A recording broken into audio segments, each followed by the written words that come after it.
I am Catherine, and I am mom.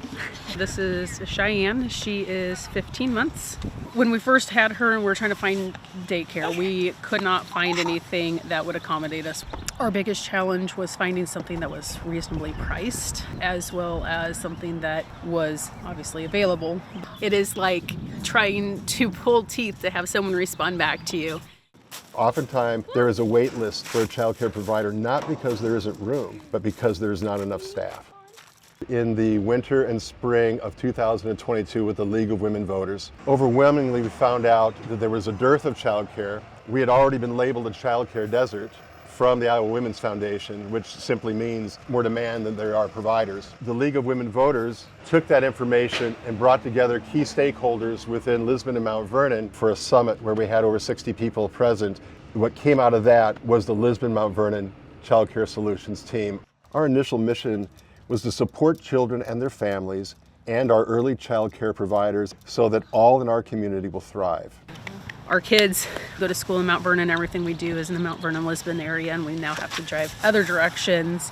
I mean, it would be helpful to have something closer that was not astronomically expensive. Most parents spend 15% of their income on child care.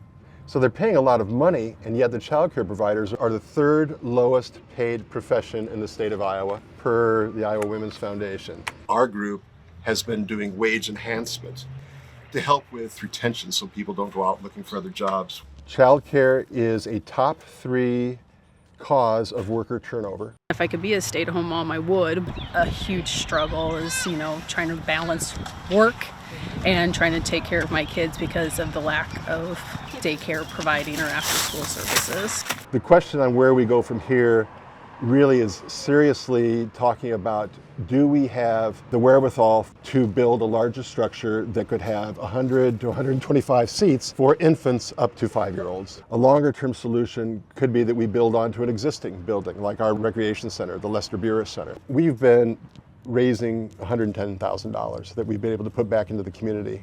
Something like an add-on to the Lester Bureau Center would be over $10 million. It would require support from outside entities. We won't put shovels in the ground until we know that we probably would have 75–80% of the money raised. Mount Vernon would like to continue to grow with families that have young children. And I like where we live at. I like this community. We have great schools and we have great childcare, just not enough of the childcare.